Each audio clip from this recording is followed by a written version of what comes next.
Ir a tomar un café es un ritual que va más allá de la bebida. Es un refugio del clima, un alto en la rutina, un momento de disfrute, pero fundamentalmente la excusa para que dos personas se encuentren, donde el café termina siendo secundario y lo que vale es ese encuentro y esa conexión que se genera.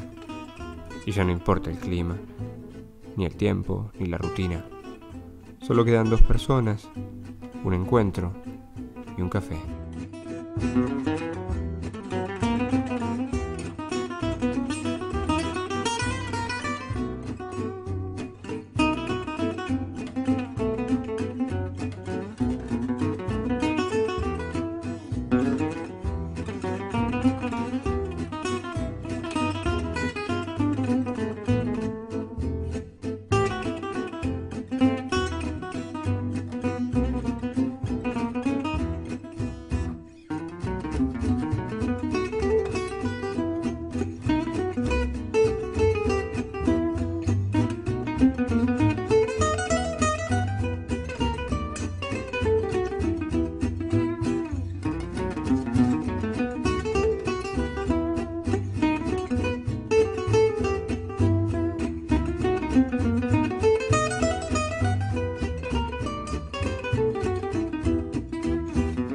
Bueno, gracias Mario por venir para esta charla de café, en este lugar tan maravilloso que usted conoce muy bien, ¿no? Sí. Es su casa. ¿Se siente su casa acá?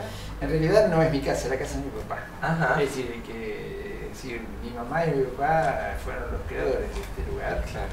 Y con los años tuvieron algunos problemas y digamos, yo no estaba más y me tocó la responsabilidad de hacerme cargo y realmente me hizo cargo en honor a ellos, porque en realidad es perpendicular a mi actividad. Totalmente. Cotidiana. Central. Exactamente. Claro, siempre la actividad central suya fue la ciencia, Exactamente. digamos, o La investigación. La investigación científica. Exactamente. Y sigue siendo. Sigue siendo. Sigue siendo. Y esto fue como una cosa complementaria. Sí, no fue complementaria, fue al principio casi una explosión en mi vida porque tuve que hacer cargo sí o sí.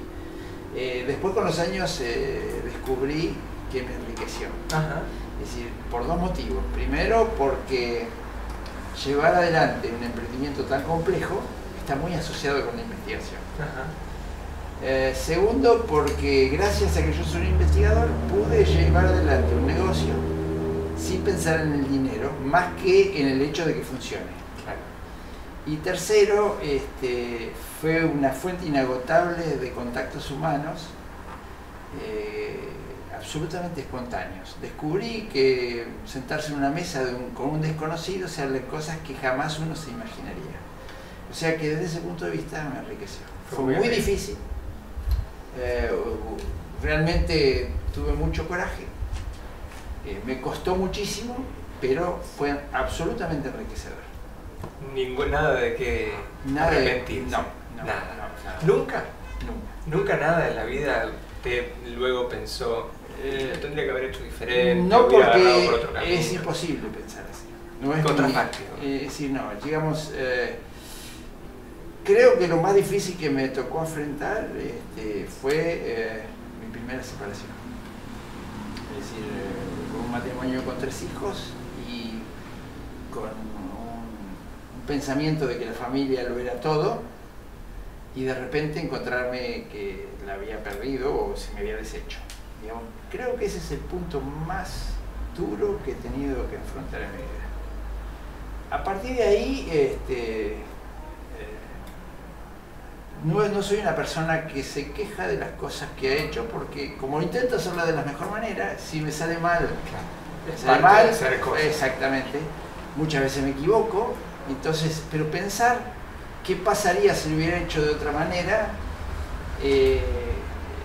no está dentro de mis posibilidades porque mi manera de ver la vida no permite esa forma de verla.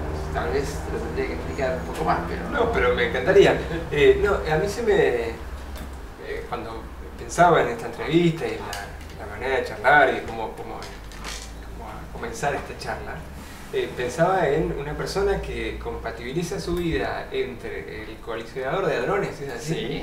En Ginebra, la investigación en la Universidad de Mar del Plata, la intervención en la gestión de, que ahora un poco menos, ¿no? Pero la intervención en la gestión de Complejo Tiburcio.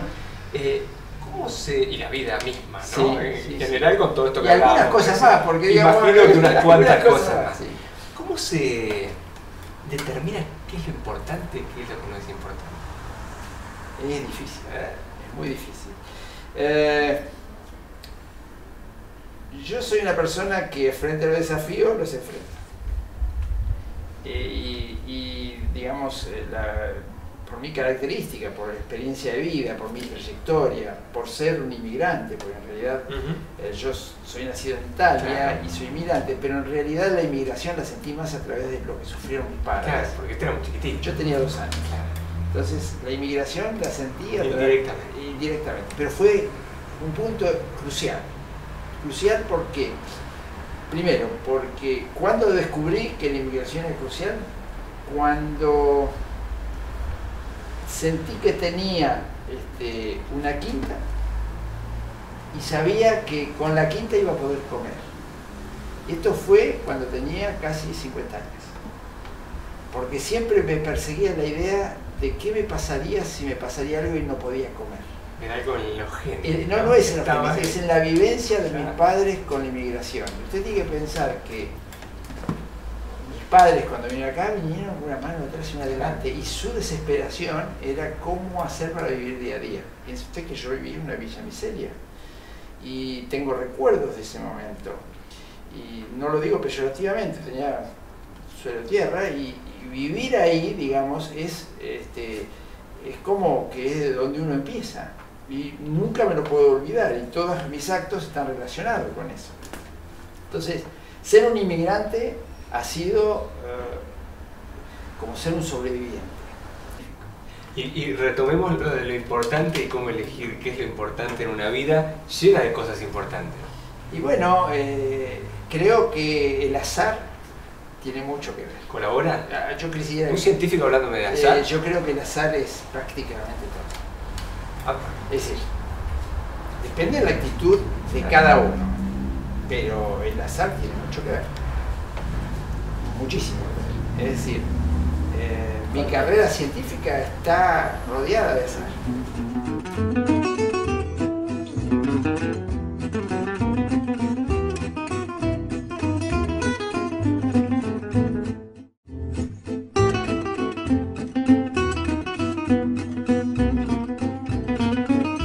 Retomemos el concepto del azar, ¿no? Sí. Un científico hablando de que el azar tiene una parte importante en la vida.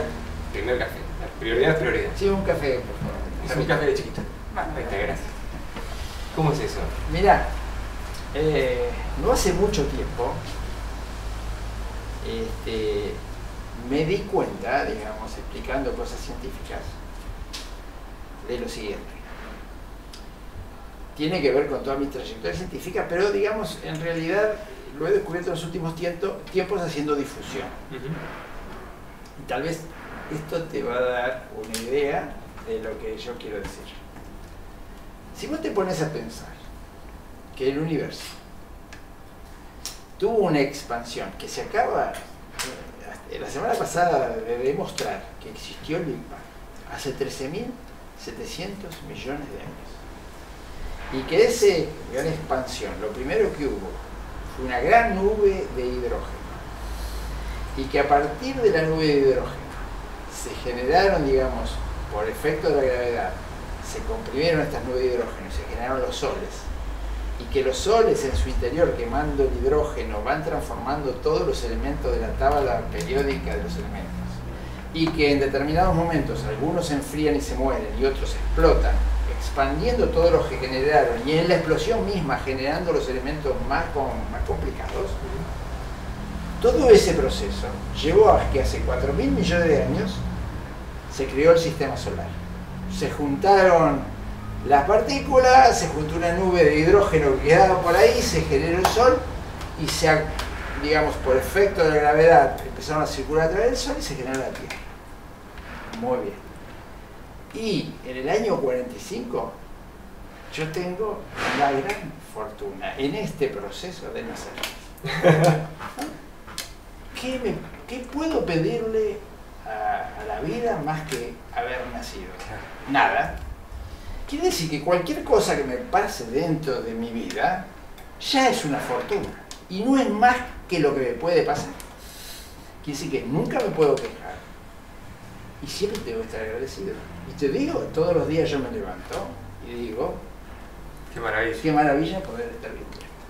Y si mañana me muriera, no tendría nada que pedir, porque es lo que no puede pasar otra cosa. Eso es el proceso.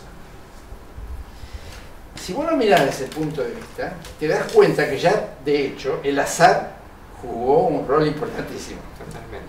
Si ahora te analizás cualquier cosa de la vida, por ejemplo, esta charla a mí me cambia la vida. Porque en vez de estar acá, tal vez estaría haciendo otra cosa. Podía haber explotado un calefón donde estaba, no, pero en serio. Podría haberme ganado la lotería porque fui a jugar, porque no tenía que hacer, entonces me fui a jugar. Podría pasar cualquier cosa. Quiere decir que todo lo que pasa, cada decisión que uno toma y cada proceso que hace, está modificando el proceso del azar. ¿Se entiende? Sí, claro. Me cuesta, digo, ¿cómo en un desarrollo científico-técnico tan complejo, donde se busca encontrar las respuestas de la creación del universo, sí, y de la creación de todo, sí, y cómo llegamos a donde estamos, sí, no es una reacción o un reflejo ineludible pensar o poner la lupa, la mirada sobre también algo que exceda a lo racional? Fantástico. Ese problema existe también. Primero vos dijiste el inicio del universo. Yo no te hablé del inicio, yo te dije del Big Bang. No sabemos qué hay antes del que había antes. Ese fenómeno que no sabés qué es lo que hay antes, existe en todas las cosas que vos pienses. Vos crees en Dios, ¿qué había antes de Dios? Claro. Vos crees en lo que quieras y siempre va a haber qué es lo que hay antes, porque no se sabe todo. Siempre hay un límite. Entonces, pelear en eso, desde el punto de vista de la concepción de la vida, me parece equivocado. Sin embargo, buscar cuáles son y seguir avanzando en el conocimiento me parece fantástico, pero no desde el punto de vista existencial. Igual es una búsqueda inacabable. Es inacabable. Y no es asfixiante esa cuestión de... Mirar tal como será asfixiante. Cuando yo tenía 20 años, me estaba preguntando que no podía entender el universo. Te lo juro. Y no sabía que yo hoy estoy explicándolo, ¿no? Y dije, no lo voy a entender. Si yo me enrosco a tratar de entender, no voy a vivir. Claro. Yo tengo que vivir. ¿Y cómo hago? Tengo que tener fundamento. Entonces, me podía haber volcado a la religión, me podía haber volcado al universo. Bien.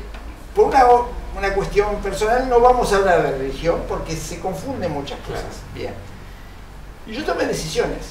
Y dije, el universo no lo voy a entender, no está dentro de mi capacidad mental tratar de ver hasta dónde va, no me lo sigo preguntando. La vida me llevó, sin querer, o queriendo, claro, desconozco cómo, a trabajar en un acelerador de partículas. Absolutamente de casualidad. Por el azar. Absolutamente, absolutamente. Y si te la cuento la historia no lo vas a creer. Es decir, fui a Cámara del Plata, estaba tomando sol y escuché cómo hacer para ir a tomar un café a Roma sin pagar el pasaje. Y me fui a tomar un café a Roma sin pagar el pasaje para cumplir un pedido de mi padre cuando falleció. Y había una situación semejante a la actual, donde el dólar paralelo y el dólar oficial estaban al doble. Claro. Bueno, y me dijeron, hay que ir a Suiza porque ahí no te cambian más que los dólares que mandas. Oficiales te lo dan en dólares billete. Sí. Bien. Y fui a hacer eso. Y ahí conocí una mujer, yo estaba separado, conocí una mujer que terminó siendo mi esposa, por lo cual tengo un hijo que adoro. Y a través de ella conocí que existía el ser y ahí fui a conocerlo. O sea que, mirá, mi vida está llena de ser. Y soy consciente de eso. Es decir, creer que es por mi capacidad, digamos, hay algo de eso. O sea, si vos no sos una persona capaz, sí, se van a cerrar las puertas. Pero si vos vas, ya el hecho de ver el lugar, y imaginarse ese lugar y descubrirlo en el momento, decir yo acá quiero trabajar, fue una buena visión de mi parte. Claro. Haber hecho un buen trabajo y permitir que sea un raro espécimen que hace ya casi 40 años, 39 años que sigue trabajando con el Centro Europeo, es digamos, consecuencia no solo de mi capacidad, sino la capacidad de mis discípulos que me hicieron quedar bien siempre, que me permitieron seguir siendo jefe de ellos, que permitieron que yo pudiera llegar hasta el día de hoy. Yo he hecho trabajos en el 2004, en el 88, yo fui personalmente a hacer cosas, pero digamos, ha sido una cadena humana que ha permitido una colaboración extrañísima de tantos años, porque en el SAR las personas entran a cierta edad y se van muy jóvenes. Entonces yo conozco mucho más en el área de la sociedad de partículas que muchos de los que están ahí mismo están trabajando por hoy el día, tiempo porque conozco la historia. Claro. Pero claro, estamos hablando de azar, pero estamos también hablando de aprovechar ese azar. No, porque con el azar solo, digamos, uno se queda sentado en su casa. No, yo no estoy hablando en el azar que vos no hagas nada. Claro. Digamos, el azar te pone la oportunidad y el azar te va llevando en la vida por caminos que vos ni te imaginas. Y depende de cómo vos actúes frente a esas situaciones. Y no digo que haya una mejor que otra. No. Pero por ejemplo, yo soy un tipo que atiende permanentemente el teléfono. Vos me podés llamar a las 3 de la mañana y si vos me estás llamando a las 3 de la mañana porque es algo importante, yo te voy a atender y te voy a atender bien. Es una actitud. Dije yo, si tengo un teléfono celular es para atenderlo, no para no atenderlo. Eso ni la familia lo entiende. Pero bueno, pero yo soy así. Bien. Un día me llama una profesora de Marcos Juárez y me pide que dé una charla para sus alumnos. ¿Sí? Bueno, yo estaba en Ginebra, estaba trabajando con un becario mío, había ido por 20 días, había ido a... Normalmente yo llevo a mis becarios, los ubico en el lugar y después me organizo todo el trabajo, me vuelvo a Argentina, todos los días tomamos conferencias, teleconferencias, trabajamos en equipo. Cuando la persona termina, lo voy a buscar, presentamos lo que hemos hecho y nos volvemos. En ese momento estaba presentando un trabajo que habíamos hecho y nos estábamos por volver. Y me llama esta profesora de Marcos Juárez para dar una charla. ¿Viste? Mira qué sencillo. Sí. Yo podía haber dicho, no, una cosa le hablo después cuando vengo, o la llamo. Bien. ¿Cómo le mando un mail de contestación o la llamo por teléfono? Son decisiones que me tocan. Yo la llamé por teléfono. ¿Y porque a mí, si tengo que establecer una relación con alguien que está pidiéndome algo, tiene que ser personal. El mail es muy frío, aparte se puede confundir. Claro, la interpretación. Muy bien, la llamo por teléfono, la llamo por Skype, la llamo. Costaba plata. Claro. Sí, pero a mí no es que me sobre dinero, pero no es un parámetro. Exactamente. Entonces, la atiendo, la llamo y me atiende. Y me pide, le explico, qué sé yo cuánto. Cuando yo cuelgo, queda abierta la comunicación por parte de ella. Y empezó a gritar como loca la mujer. No lo puedo creer. Es un capo, me atendió, porque nada que ver. Y zapateaba de alegría y dice, me muero, me dijo que sí, no lo puedo creer. Entonces estábamos con mi becario, Nicolás Guasinger, y nos miramos los dos y dijimos, mirá vos la importancia que tiene para esta mujer que le hagamos una charla. Digo, vamos a hacerle algo lindo, vamos a jugarnos por algo bueno. Entonces hicimos una charla. Nos fijamos un día, hicimos una charla por videoconferencia con Skype, y con un método absolutamente limitado. Claro. Bien. Habíamos puesto las cosas como se había abierto recién en Skype la posibilidad de vernos ambos. Ajá. Entonces, mi becario me ayudó a poner la presentación que habíamos hecho bastante limitada, pero digamos una presentación al fin, en una parte de la pantalla, y teníamos las dos camaritas donde ellos me veían a mí y yo los veía a ellos. Bueno, como es lógico, se llena la sala y yo aparecía después, me sentaba en el lugar y aparecía la cámara. Cuando me presento, todos los chicos se levantaron y se paraban de pie, ¿no? Qué formalidad. Qué formalidad. Bueno, empiezo la charla. La charla se hizo, esta profesora que le dije que sí, que nos pusimos a trabajar, se entusiasmó y consiguió un anfiteatro dentro de una receptora de cable, una distribuidora de cable. O sea que tenía tenía un internet fantástica. Y yo tenía internet del CERN, que es fantástica. O sea que la charla no tuvo un percance. Por otro lado, vino la televisión, vino TN a filmar, a cubrir el acontecimiento sin que nadie lo hiciera. Muy bien. Y después le hicieron, se terminó la charla, yo corté, y le hicieron entrevistas. Y yo me pongo a ver el canal TN y escucho lo que dicen los chicos. No me imagino, después, ¿no? A la semana. Y la charla de los chicos decía, bueno, yo no pensaba estudiar, pero después de escuchar esta charla cambié de opinión. Después otro decía, yo creí que la ciencia no era para mí, pero he cambiado de parecer. Te digo, me emociona hoy. Y claro que sí. Pero vas a tener la posibilidad de tocar la vida de una persona. Exactamente, ¿no? Entonces, inmediatamente volví a la Argentina y me puse a preparar una charla para estudiantes secundarios. Ya lo tengo dado a 40.000 personas. ¿40.000? Exactamente. Te hago una pregunta, ¿esto no es azar? No. Ahora, yo me propuse dar una charla de difusión, me transformé en un...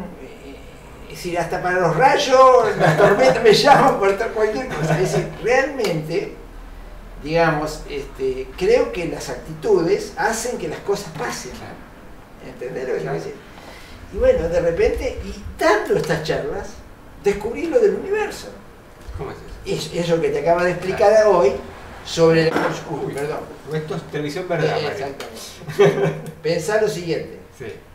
Yo trabajaba en el acelerador, pero yo no soy un físico que estaba relacionado con la evolución del universo. Yo tuve que aprender el universo para poder dar las charlas. Y estudiar el universo para poder dar las charlas me permitió descubrir a mí y me cambió la vida. Me cambió la vida. Digamos, he dejado de quejarme por cualquier tontería. No me interesa mismo la muerte, no me afecta. ¿Se entiende lo que sí, claro.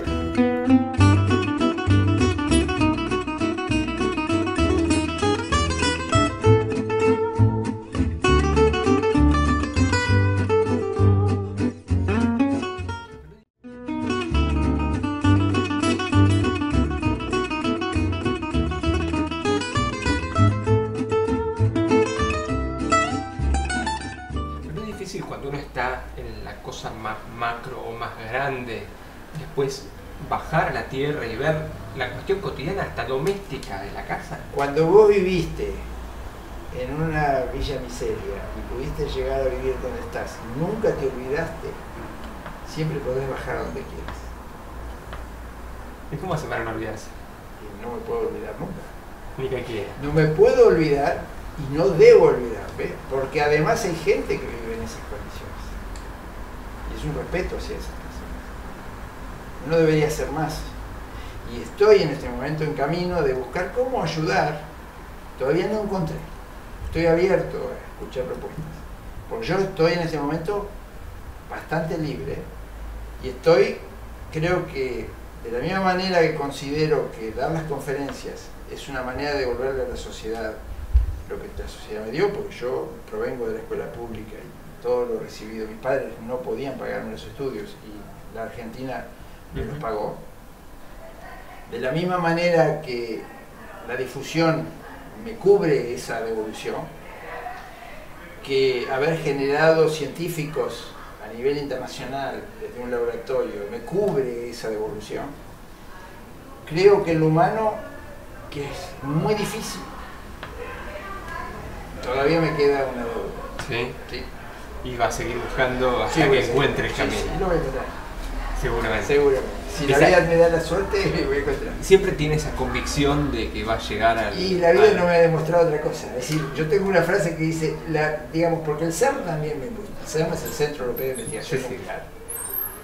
Me demostró que el trabajo en equipo y 10.000 personas que están desarrollando un equipo, la máquina más grande que se ha desarrollado, científica que se ha desarrollado en el mundo, y que funcione, que se puede hacer andar, me demostró, me cambió la visión, que también es importante, no le tengo miedo a los desafíos, porque yo tengo una frase que digo, la vida siempre me demostró que casi no existe los imposibles. Pero hay un casi. Lógicamente, si no me querría Dios. Sí. Que haya colaborado en la máquina de Dios Sí. no significa que... Así es. Esa convicción de saber que la solución va a estar más tarde o más temprano, con más esfuerzo o con menos esfuerzo, es lo que lo impulsa a seguir adelante también. No sé si la solución va a estar, porque no tengo la convicción. Pero sí es que en la búsqueda, digamos, en la búsqueda de una solución, siempre algo se levanta. Siempre, por lo menos, hasta demostrar que no existe la solución, es un avance. Porque entonces uno cambia el rumbo a donde busca. ¿Se entiende? Sí, claro. Mario, se nos termina el programa, creo que podemos hacer 4 programas más en continuado. Si nos siguen trayendo café, nosotros seguimos charlando. Yo estoy disponible, así que espero que se van a aburrir mucho. No creo. Le agradezco muchísimo por su tiempo. Al contrario. Muy amable. Me gusta.